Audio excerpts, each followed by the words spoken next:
So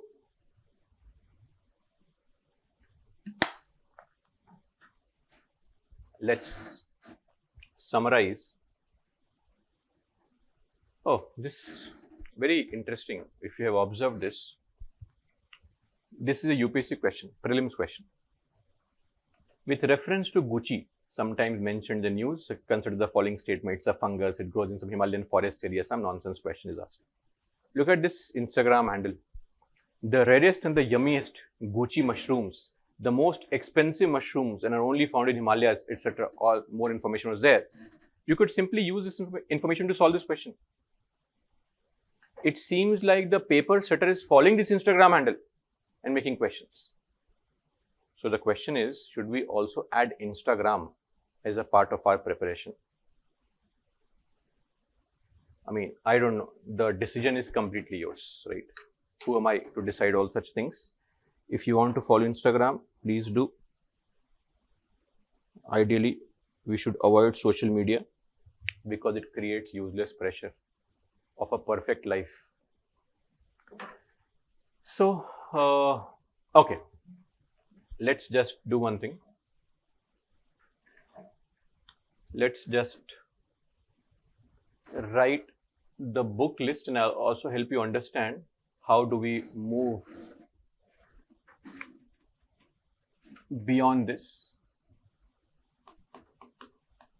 So, number 1,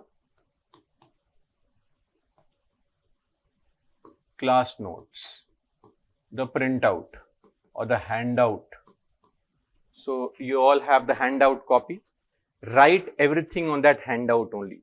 That is why the handout is given to you. These are your notes, okay? So, from today, whatever you're writing in the notes and all, go back, write on these pages only, and every day that is your target, to write on the handouts. So, you'll get used to it. It's the first time you'll get used to writing on those handouts. There's a lot of empty space where I'll dictate certain points. So, the handout becomes yours also, because if I just give you printouts, you will never read them. So, these are your notes. We will not waste too much time in class dictation uselessly. Functions of Prime Minister, not required to write all those things mentioned here. Important things we can write. Clear? So, when you next time are updating your notes, you will simply add some A4 sheet in the existing copy only. Easier to manage also. Is the point clear?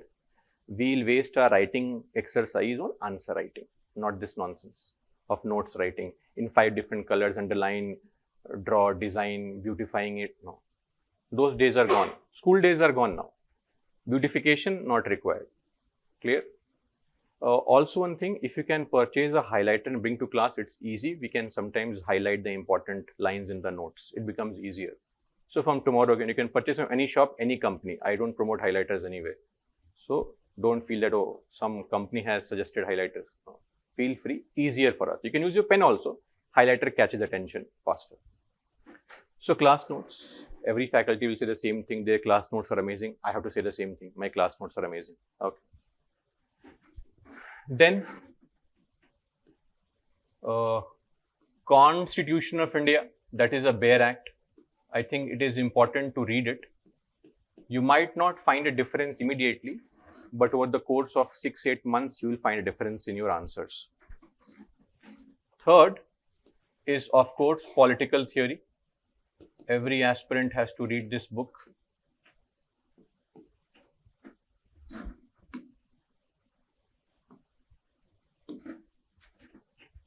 This is the class 11th NCERT. Then, of course, Lakshmikant, but I will tell you what to read, what not to read. Okay. Number 5. Current affairs.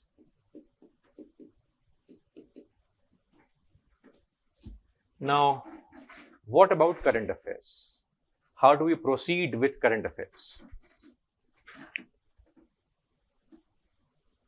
Of course, have you heard of this thing? Newspaper comes every morning, right, to harass your peace, take away your peace. And you think, I'll read this on Sunday. You keep it reserved for Sunday. That Sunday never comes in your life. That thing is called newspaper. There are two very popular newspapers that you can follow, any of them, Indian Express or the Hindu. You can read any of them. It does not really matter. Both are of very good quality. Indian Express has slightly better quality of articles, but both are okay. If you have devoted your heart, mind and soul to the Hindu, no problem. You can follow that. Now, if you don't read the newspaper, you have no time for it, at least read the editorial part of newspaper on your own. I am saying on your own. Please do not use any kind of language translator to translate it into Telugu and read a Telugu version of it. No point. You can search for meanings and all, but read them on your own, because you have to build the skill of writing answers that comes with this. Second, any kind of monthly magazine. Various coaching institutes have their own current affairs monthly magazine. Any current affairs monthly magazine is okay to follow. Is the point clear? Anybody here who is appearing for next year exam? Next year? Okay. So, simple funda. For current affairs monthly magazine and current affairs in general, if you are appearing for 2027, this is your exam year, you will follow current affairs from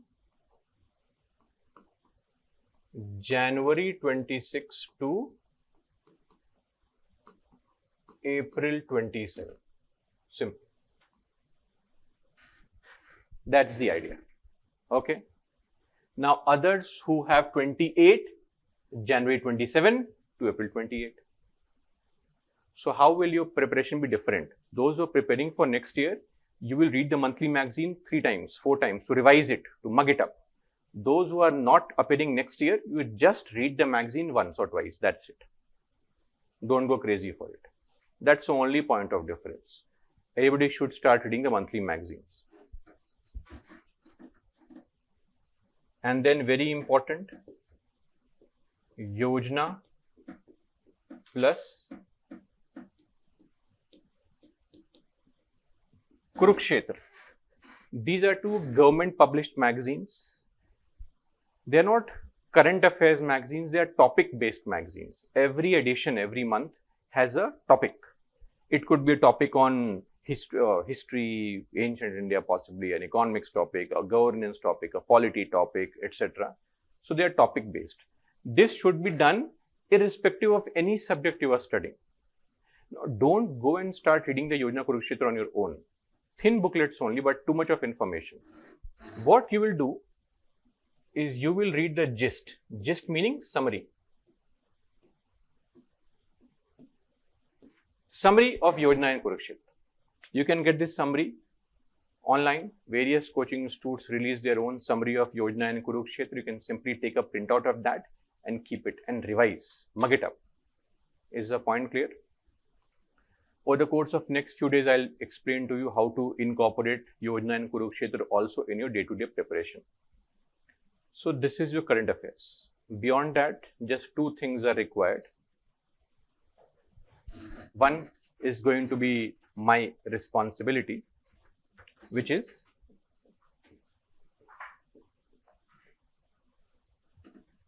PYQs. PYQs meaning previous year questions. Every question that has come in almost every, if there is some omission, it is just by chance. Every question that has come in UPSC in the prelims in the last 25-30 years, we'll cover them in the class itself. They're all added in the PPTs. Whenever we study, we'll cover those questions. And all mains questions from 2013 onwards, I'll give you a sheet hopefully tomorrow, where you have all the mains, if not tomorrow, after a couple of days, because we'll start answer writing next week. On Friday or Saturday, I will take a small 30-45 minute session on answer writing first, because I will tell you how to present an answer. I know you're experts in answer writing, but I'll give you my pointers on that. And then we can proceed with answer writing also, because you need some information to write answers firstly. Yes, madam.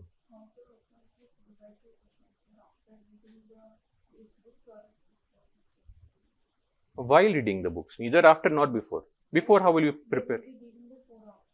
Mm-hmm.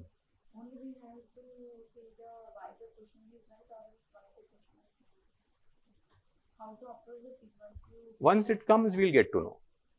So right now, even if I tell you, there's no idea to understand. That's a very important aspect. Let me also help you understand this point. Some questions will be given based on the statements, and some questions they will be given which is incorrect, which is correct, like that. So how? Fair.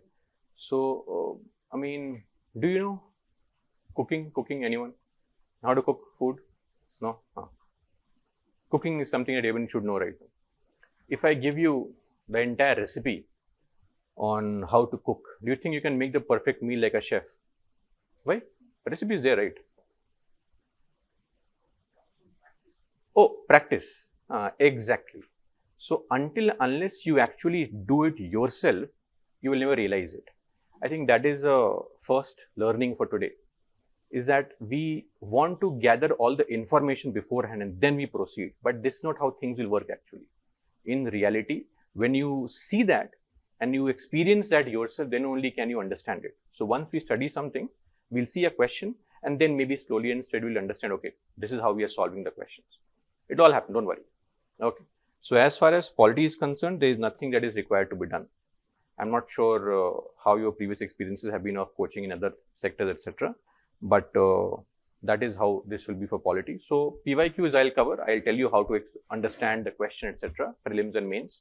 Mains next week onwards. Prelims today onwards, if we have time. So any particular reason for not mentioning DD Basu in the books? Because it's not a good book. For mains answer, right? It is not a good book. DD Basu was a very nice book actually 15 years back. Very nice. It's a decent book. But what has happened is DD Basu was the only book at that point of time for polity. Then came Lakshmikant. It simplified everything and made things easy.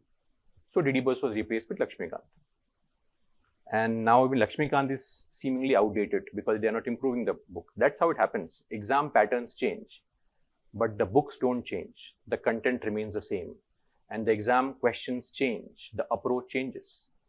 So sadly, the book is not at all appropriate to write a mains answer because it was written in old times when we had very limited information. In fact, before DD Basu was a book called Subhash Kashyap, very popular for UPSC.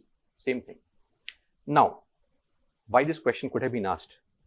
Somewhere, some topper must have said this. I read DD Basu. It is very much possible. Because you know what? DD Basu was a very famous author and he wrote some great books. In fact, the book that you are referring to is a very thin book called the Indian Constitution or the Constitution of India. Costs 300-400 rupees only. DD Basu has written larger books also called the shorter version of Indian Constitution. It has 2 volumes. It costs 9,000 rupees, this much fat. Then he has also written full version of Indian Constitution, 16 volumes, 16 books, costing 50,000 rupees. DD Basu has that name and fame. So if I say DD Basu, I sound very elite. Oh wow, follows DD Basu. But actually, for UPSC, it makes no sense. So if you have DD Basu, please sell it to your upcoming aspirants. Tell them it's a nice book. Sell it. Don't read it. Those days are gone. And that is a big problem. We have to constantly improvise our preparation with the questions. If we follow a static preparation strategy, it won't work. And see, how do I know that class notes are nice or DD Basu is nice or Lakshmikant is nice or any book is nice? How do I know it? If the book can help me solve UPSC questions, the book is nice. If it does not help me solve UPSC questions, it makes no sense. However great the author may be, however great the book may be, you are here not to be a master of Indian Constitution. For that, join some law college like Nalsar and all, right? You are here to clear UPSC. So the only target and the only way to measure the performance of any class notes, tomorrow my class notes also, you can measure its value if you are able to solve PYQs with it. If not, they are useless. Throw it away. That's the whole idea. Okay, sometimes not a single book might not help you solve all the PYQs, but maybe 2-3 books together can help you solve all the PYQs. Those books are important. There are certain books which are being used in UPSC where sadly they can't help you solve a single question. But because lack of alternatives or possibly the popularity, word of mouth of aspirants has what has been doing the rounds.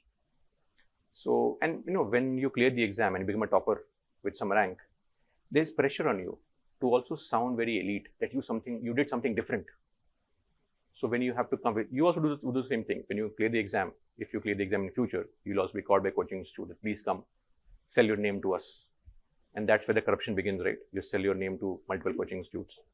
And then you come there and you tell them, now the aspirant asks you, Didi, bhaiya, which book did you read? If you say the same boring stuff, I had to revise 20 times, it won't sound nice. You have to do something magical. That's the problem. Sadly, all toppers are doing this only and revising the notes only multiple times. You'll realize it, that it will all fall into place if you revise. If not, nothing will happen. Okay, that is why one book 20 times rather than 20 books once. This is a funda for UPSC. Single source, multiple revisions. So PYQs is something we'll follow. I'll give you the questions of the mains in the class so that there is transparency also, that you can see how the questions are the class notes effective or not. One more thing is that as and when topics are over, or usually almost every day, depending on, because I have to make the questions on my own. So depending on that, we'll have class test also, 10 questions almost every day. And from next week onwards, one mains question every day. This week we cannot, because we have no knowledge only. Even if I give you a mains question to write, what will you write? All nonsense, right? So the mentors here will evaluate your answers. I'll roughly give you a skeletal structure of what to write, etc. But that all happens slowly. Don't be in a hurry. You are in for a long run.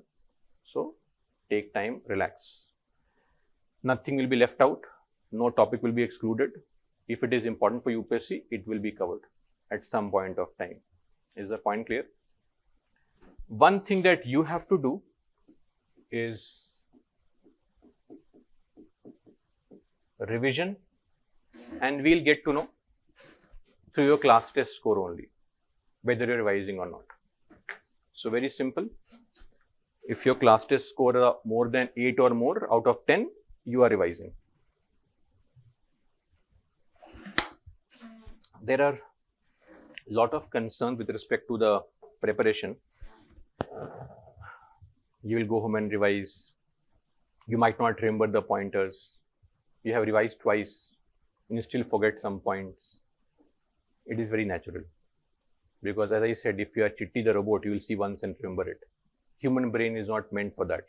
It is not capable of remembering things with just single reading. It takes 8-10 readings. Actually, when we see any success story of a topper, we see the final result. We don't see the 3-4 years of preparation that went into it. Have you seen the movie 12th Fail? 12th Fail, or some of you have. So he became successful finally. But the 5-6 years of everyday life that he suffered, it is shown in just 1.5 hours in the entire movie. But he lived those 1.5 hours in 5-year period. Imagine. So the success story is a 5-minute story, and you feel that, oh, those are 5 minutes. No, those are 3-4 years of combined preparation. And 3-4 years means more than 1400 days. That's what you need to put in. At least 700-800 days. So 10 days of studies will not make any difference. It's like going to the gym and after 10 days of work, where are my biceps? They're not here only. 6-pack abs within 5 days. Those programs look nice on YouTube.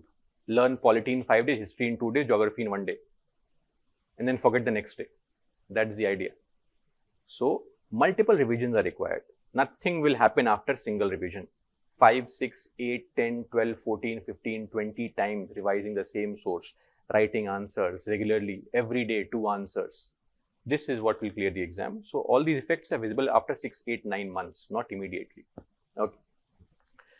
So that's about it.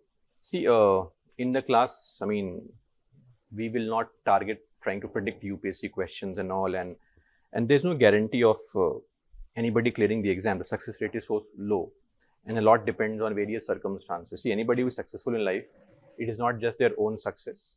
Hundreds of factors are responsible for it. Have you seen the movie Dhoni? Do you think Dhoni's success was based only on his skill?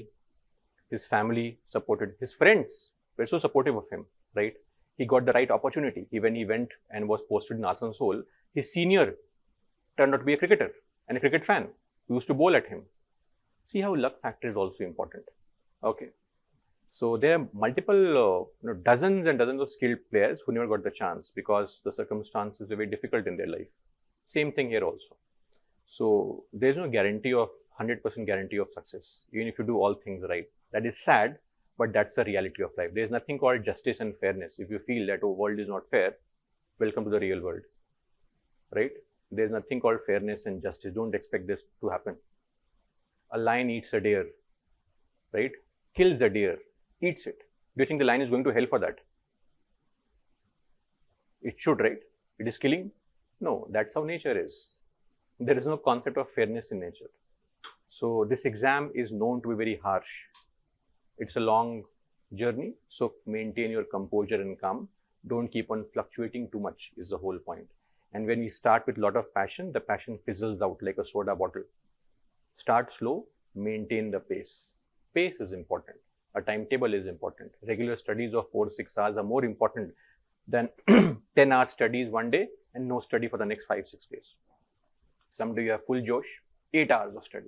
And then next 5 days, only arranging the room. So that should not happen. One thing I'll guarantee you and I'll promise you, that after this class of polity, in your UPSC paper, you will not get a single question that you cannot answer and somebody else can answer. That will not happen. That is my guarantee to you.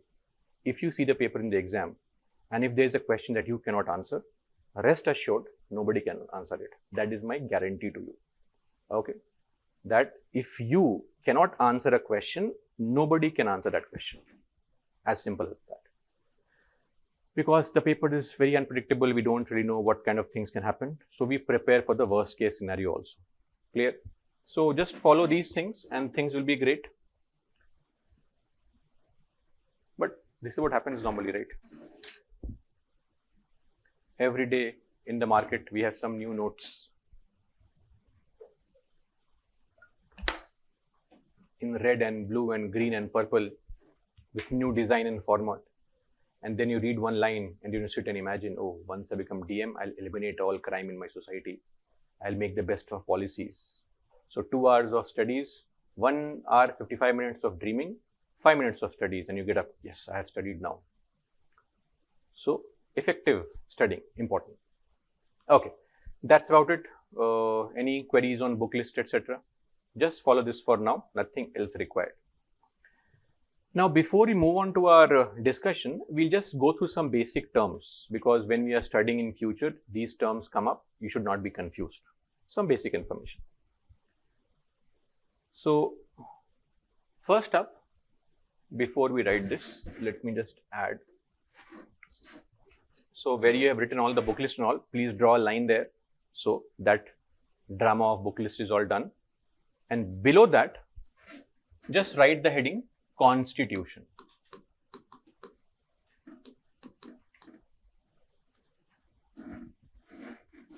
Constitution.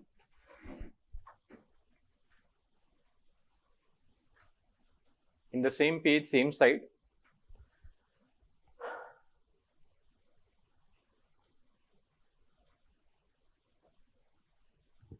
so see something that you should know about the Constitution.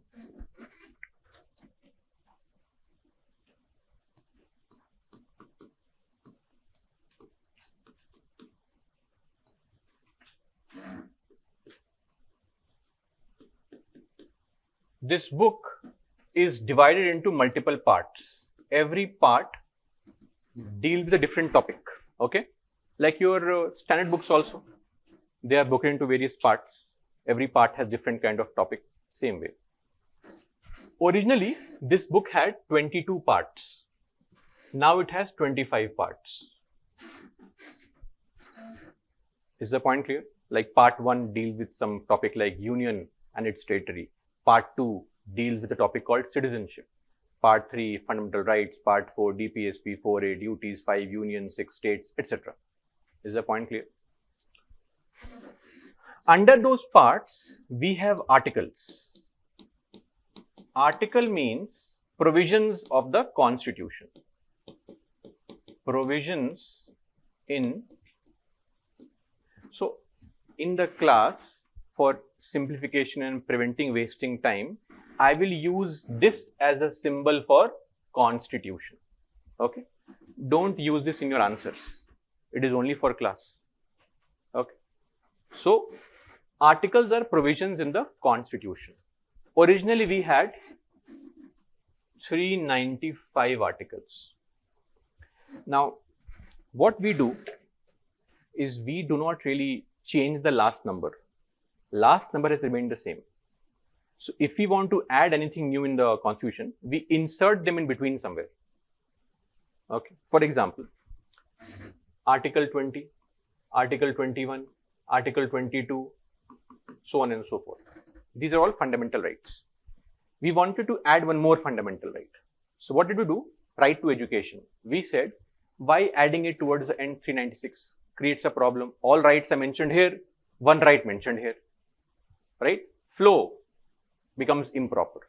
So if we wanted to make a change in fundamental rights, we go in that part where all the rights are mentioned and we insert that article there only. So we added one article between both of them and we called it 21 capital A. So now we have 1, 2, 3, 4 articles. Number has not changed. Is the point clear? This is what we have been doing. Anytime you find with any article number a capital letter attached, always assume it is a new change, amendment, modification. So we have currently around 470 articles, roughly. Your Google search might show 448. Why? I don't know. We have now reached around 470 articles.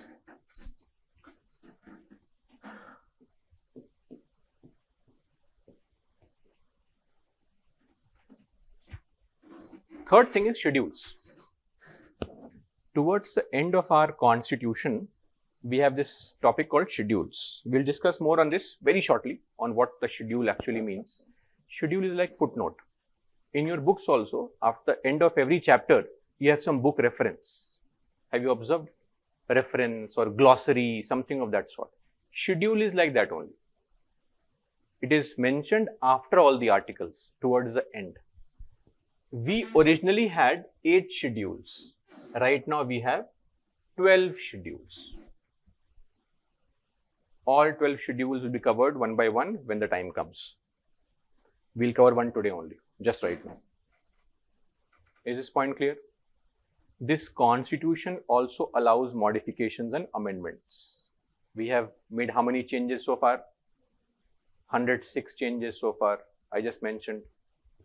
If you want to make a change in the constitution, very simple, there is a way to denote it. So we write like this, number of times Constitutional Amendment Act, or sometimes some people write like this also, Amendment Act, both are same.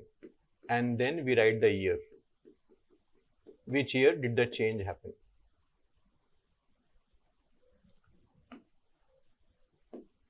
For example, if I have to write like this, 42nd Amendment Act 1976. What does it mean? It means that the Indian Constitution was changed for the 42nd time in the year 1976. Is the point clear? If I say First Amendment Act 1951, meaning for the first time a change was made in 1951. In a single year, multiple such amendments can be passed. With a single amendment, multiple places can be changed. All this is allowed. Is the point clear? It is not that with every amendment, only one thing can be changed. No. Like you go to a salon, you have a haircut also, you have a beard trim or eyebrows also done, right? You can get a pedicure, manicure done. Same way. Single amendment can make multiple changes. Is the point clear? So, The insert will include that, I mean, yes, that's included. but we don't have Article 238 rights. It has been removed rights. So, like, why don't we insert some other in that place, 238? We can, but the point is it should have some relation to that, right? For example, this is a new fundamental right. Okay. Now, I wanted to add right to education as a fundamental right. Clear? Now, where do I add it? Anywhere where empty space is there or where all the rights are there? What is better? You tell me. Where all the rights are there, that is right. So, if we do have any aspect which will never happen because it was for part 8, which was part B state, which has now been deleted. So, we don't have that concept only. So, for large part, it will remain blank because we don't insert based on where the space is blank. We insert based on topic. Okay. If I have to make any change in the citizenship topic, I will insert it in part 2, which is from articles 5 to 11. I will not insert that here because if somebody is reading the articles, he'll be confused. Some articles are here, some articles of the same topic are somewhere else, creates a problem. That is why sequence is important. Clear? Okay.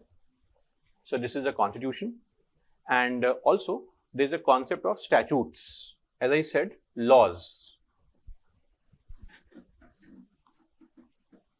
Laws or statutes. Just remember this basic information for now.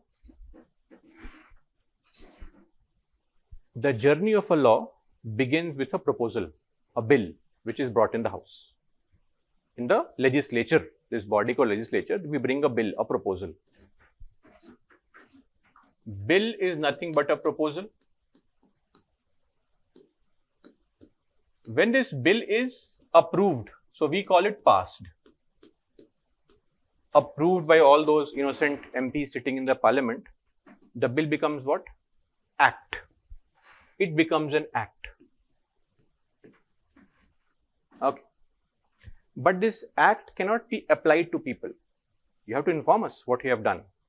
Then this act is published officially in a book called Gazette of India. There is a weekly magazine that the government releases every week. That is called Gazette of India. There's an online thing also called e-Gazette. This act is then published,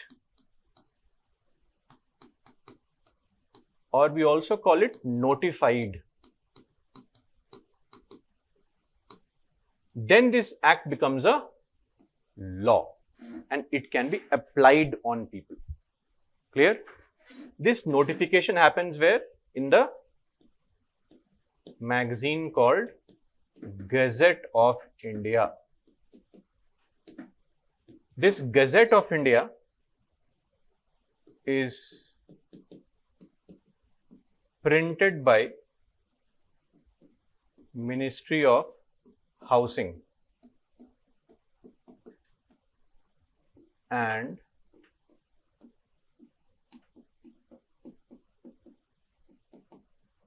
Urban Affairs. There is a department called Department of Publication which prints this gazette. We don't have to follow that, don't worry.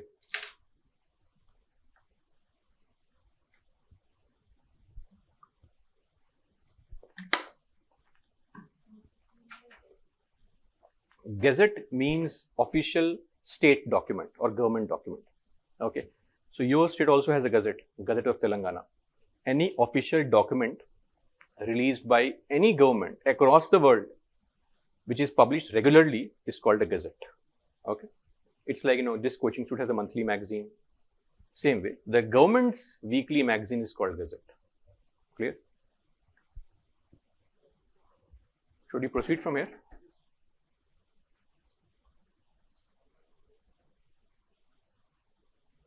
So everything that is being done in the country is being published. I'll just come back to it, just a minute.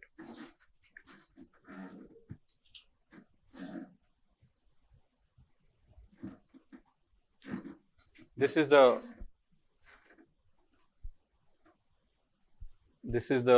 online version. See, Department of Publication, Ministry of Housing and Urban Affairs. So you can see everything being done is published here. All the bills and acts are published here. All the notifications are released here. You can see the copy of any notification that is being Have they blocked the?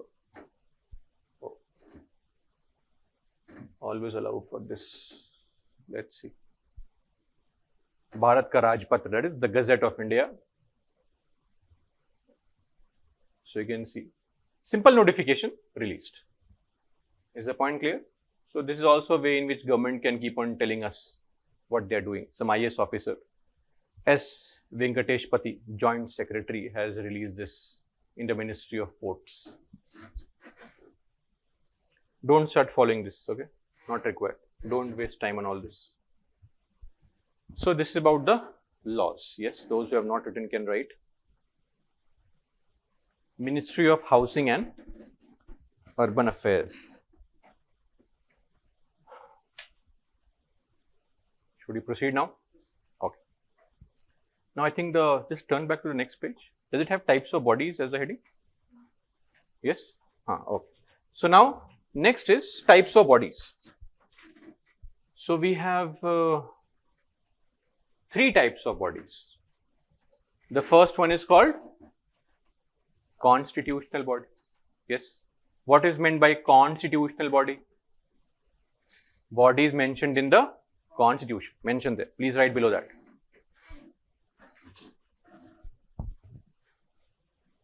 Right below that. Bodies mentioned in the Constitution.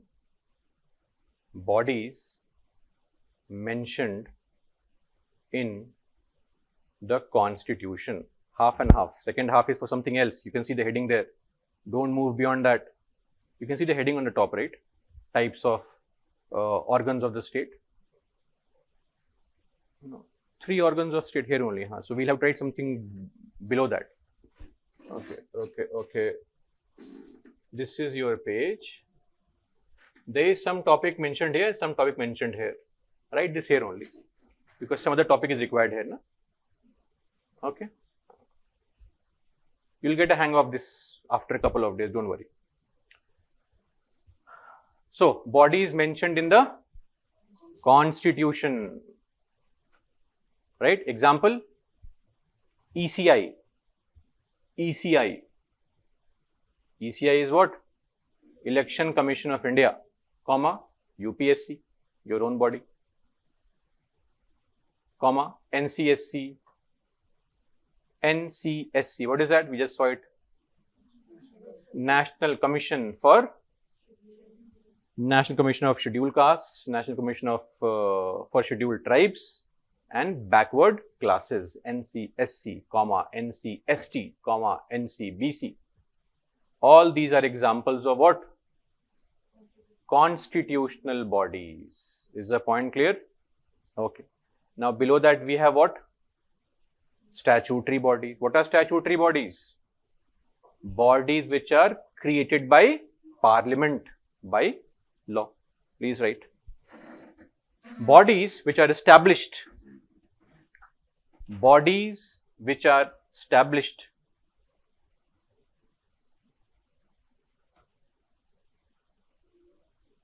Bodies which are established by an act of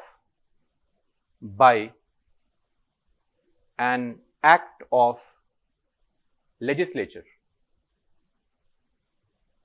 Bodies which are established by an act of legislature. Full stop. Examples: Lokpal, comma, NHRC. What is NHRC? National Human Rights Commission. Very, very famous body.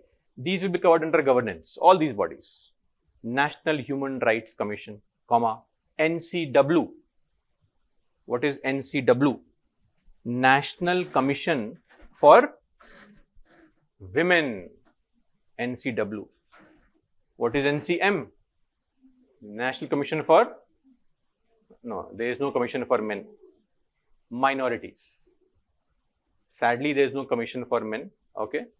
So, this is minorities, not men. Is the point clear? Then the third one, below that, executive. What is meant by executive bodies? Please write. Bodies established or created by, bodies created by government order. Bodies created by government order. Full stop. Examples? Niti Ayog. Niti Ayog. You'll discuss this body in your economics classes. Niti Ayog. Comma. CBI. Very famous body for investigation. CBI. Central Bureau of Investigation. Comma. Law Commission. Law Commission. Etc.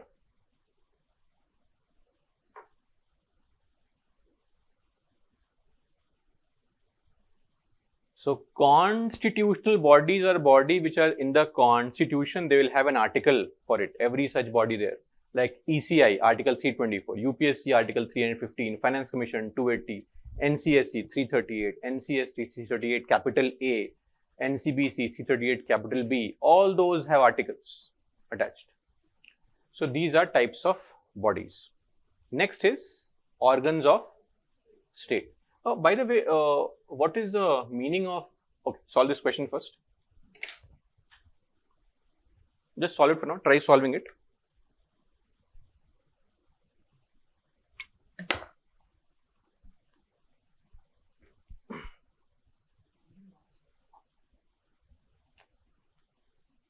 A. Okay, others.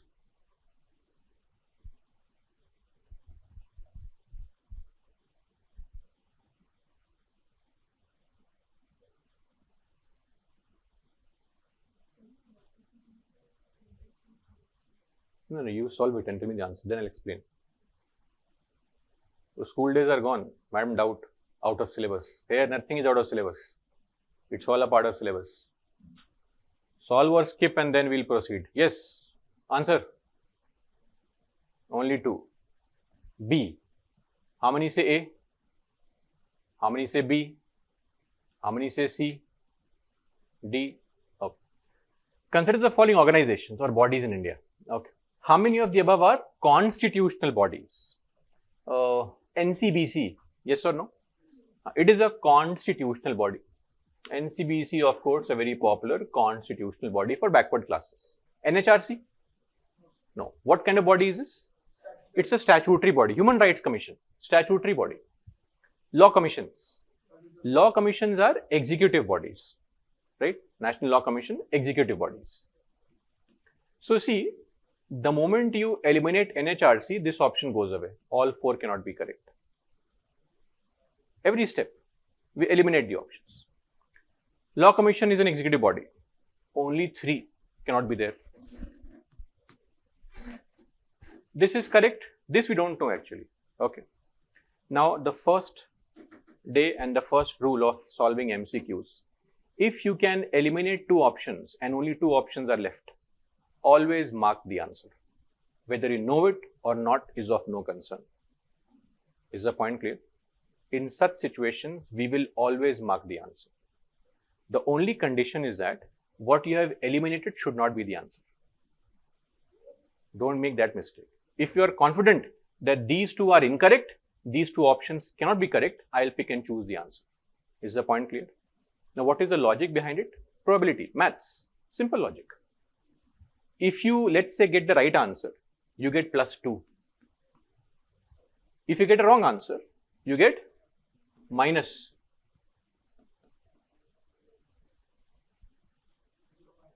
-0.66. You get more marks for getting a positive, less marks for a negative.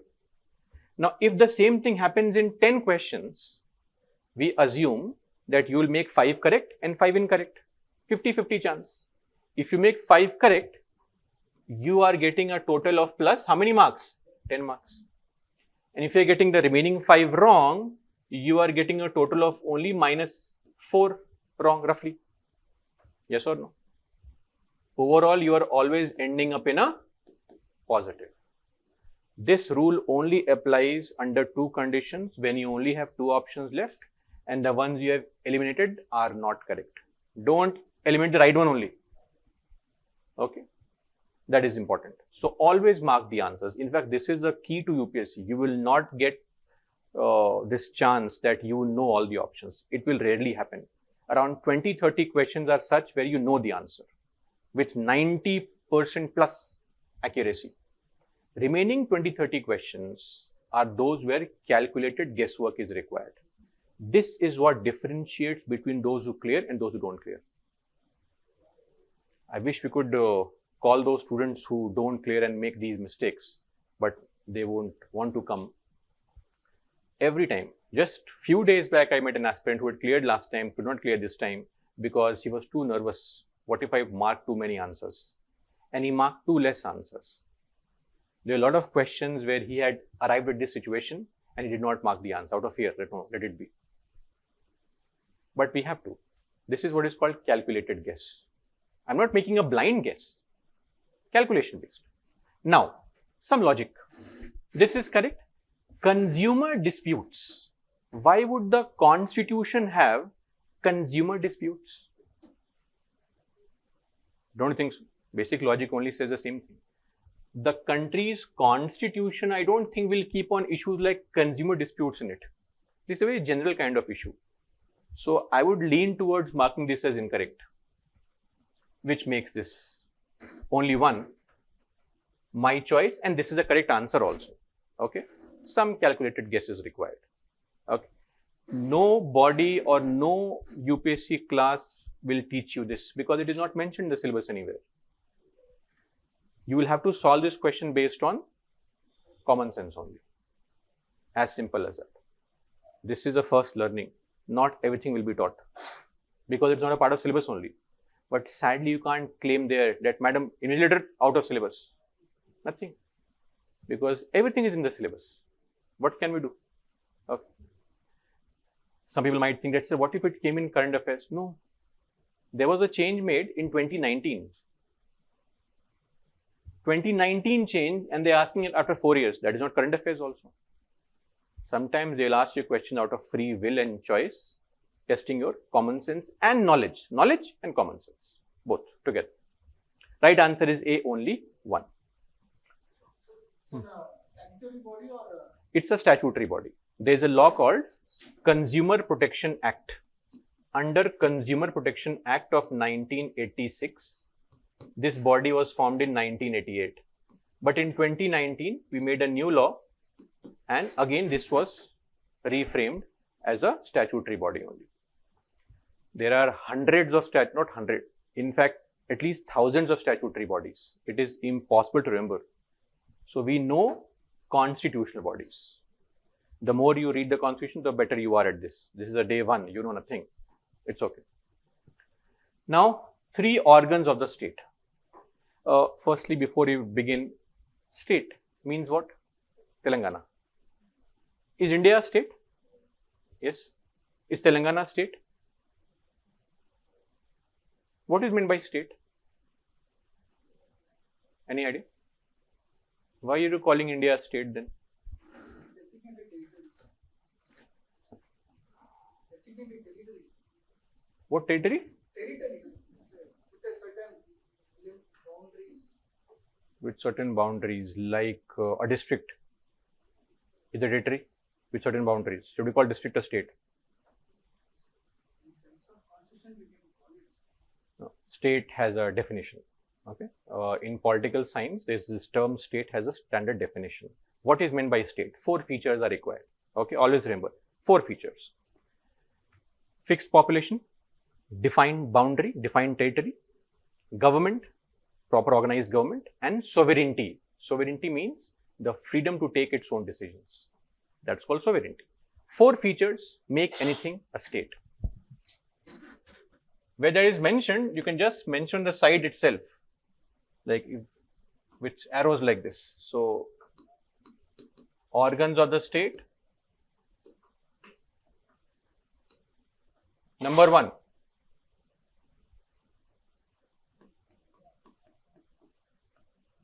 fixed population.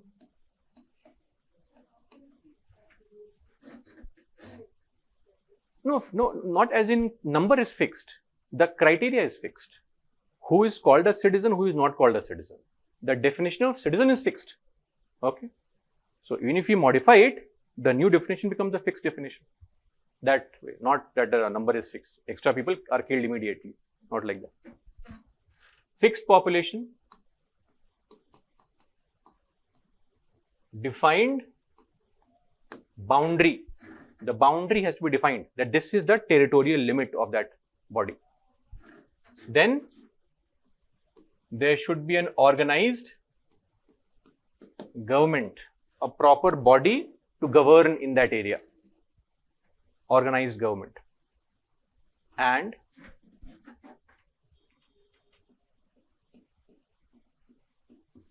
sovereignty. Please check the spelling of sovereignty. S-O-V-E-R-E-I-G-N-T-Y. Not N-I-T-Y. Sovereignty. Sovereignty, we'll discuss this word later on. It simply means the independence, the freedom to take decisions. That is what is called sovereignty. Are you sovereign about your own life?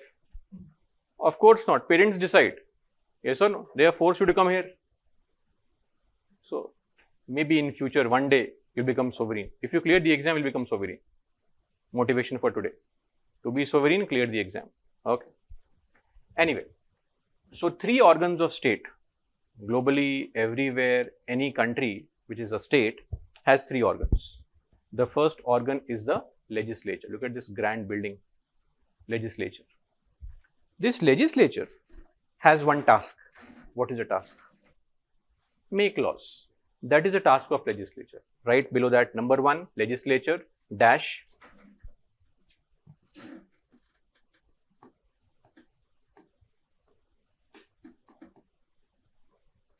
to make laws. So, task of legislature, make laws.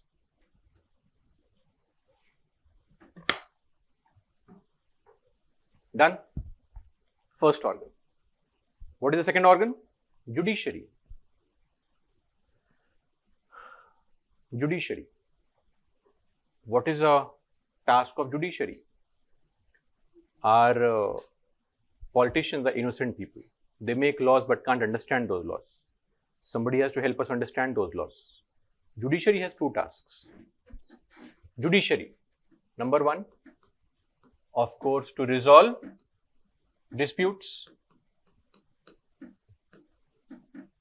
And number 2, to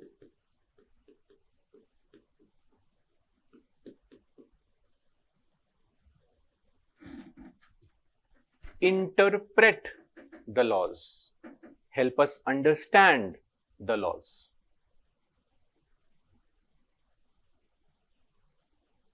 Is the point clear? And in this regard, this body is, the photo is the Supreme Court. Which court is the highest court in the country? Which court is the final interpreter of all the laws? Supreme Court. Whatever Supreme Court says becomes the actual meaning of the law. Is the point clear? We say Supreme Court is a protector of all the laws in the country. Final interpreter of the laws in the country. You make a law as a legislature. Whatever your intention was, it does not matter. Supreme Court will define what is the real meaning of that law you have made. Is the point clear? That is why court judgments are very important. Like recently, in the case of CJP protests, I'm not sure if some of you were part of the protests or not. Possible, right? So, normally what happens is, the police registered FIR against all those people who were creating hooliganism there. The court ordered the police that take back all the FIRs. The government actually made a statement that we are taking back all the FIRs. But you can't take back FIRs like this. That is not possible. FIR has a procedure. The police files a case. Only police can take back the case by either filing a closure report to the governor or LG, in that case of Delhi, or submitting in the court an application that we are taking back the case. You can't randomly take back a case once FIR is filed. That is the law. But the Supreme Court said FIRs can be taken back by the government on their own. They just reinterpreted the law only. And no questions being asked. That's the beauty of court. court also said that no FIR will be filed against first time offenders. All those kids who are committing any offense for the first time, you will not file any FIR against them. There is no such law like this in the country. But the court said this in this case. You see how they keep on changing the meaning of things on their own. That power of the court is what? To interpret. Is the point clear? Okay. Easy question. Try solving this. Custodian means caretaker, protector. Who do you think is the protector of the Constitution? Answer? D. The Supreme Court of India. In your notes, just below that, put a star mark and write where he wrote judiciary. Put a star mark and write SC is equal to custodian of Constitution. Custodian of Constitution. The caretaker.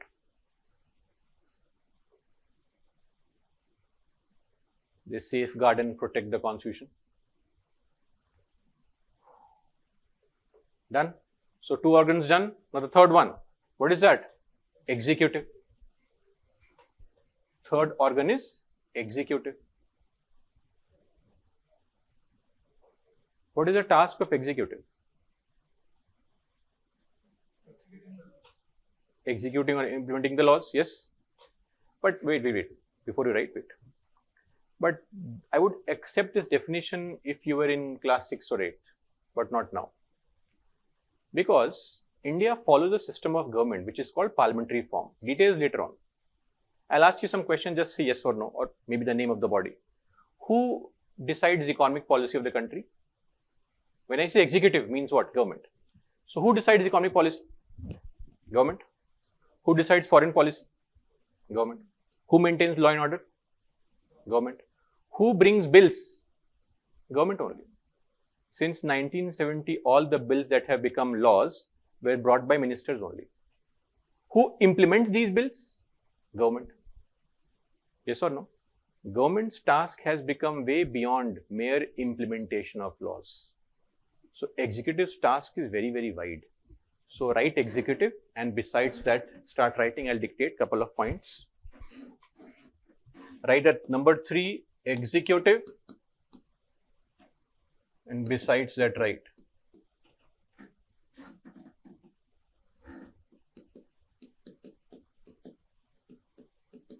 initiating policies,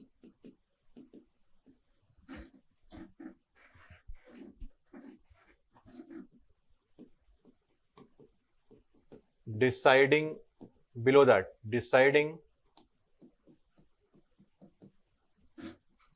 foreign policy, deciding foreign policy,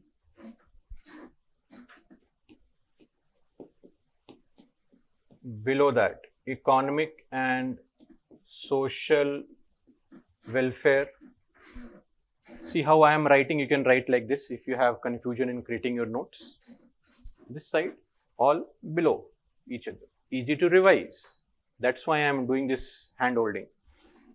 Economic and social welfare, right below that. Implementing laws, from here only. Implementing laws. Next.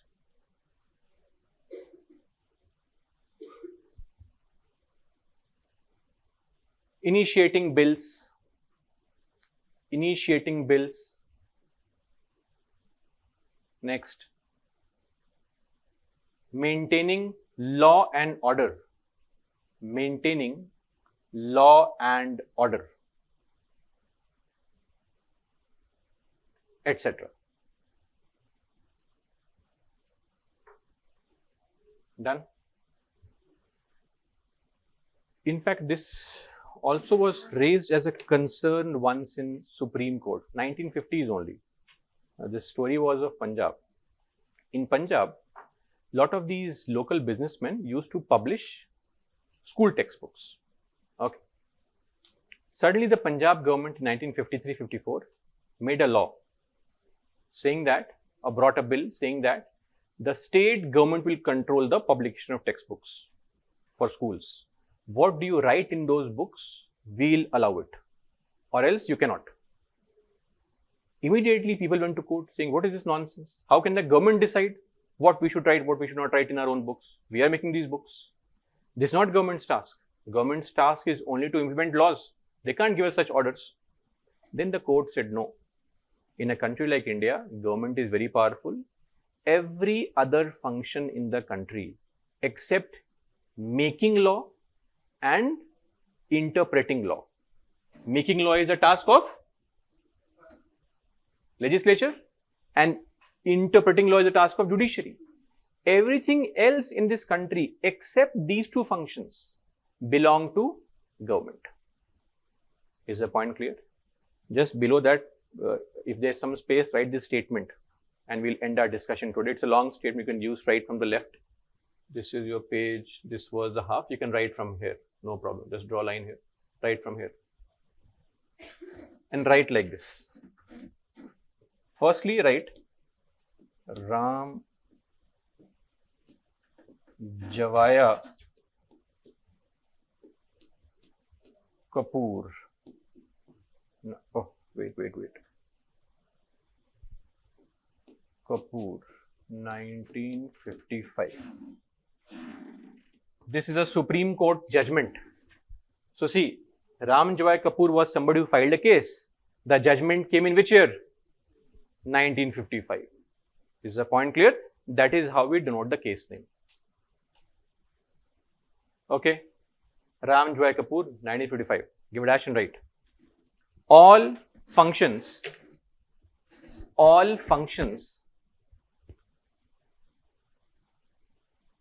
except legislative and judicial, all functions except legislative and judicial belong to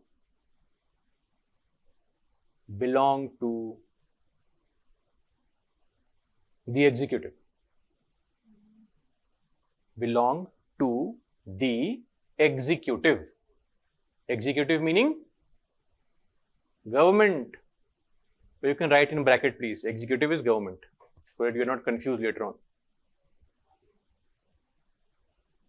Executive in bracket government. Is the point clear? So this line is very important. It shows that the Supreme Court also believes in this idea that the government performs all the functions in the country. Okay, right from deciding economic policy to beating the protesters, to allowing for protests. Everything is decided by government only. So let's do one thing. Let's end our discussion today here only. Please bring these notes tomorrow also, and tomorrow we'll begin our discussion on our first module, for which you'll get a separate notes. That is precedent. Okay. Any doubts, issues, concerns? Yes, madam. Meaning government. Those are executive bodies, madam. Those are executive bodies. Organ is executive. Any body created by this organ executive becomes an executive body. So here, whatever we wrote, these are types of bodies. Meaning, what is this? What are these? Are they constitution? They are constitutional bodies. They are statutory bodies, and these are executive bodies. So, executive bodies. Is the point clear? Bodies made by the government, bodies made by executive are called executive bodies. Okay, so let's meet tomorrow. That's all for me. Jai Hind.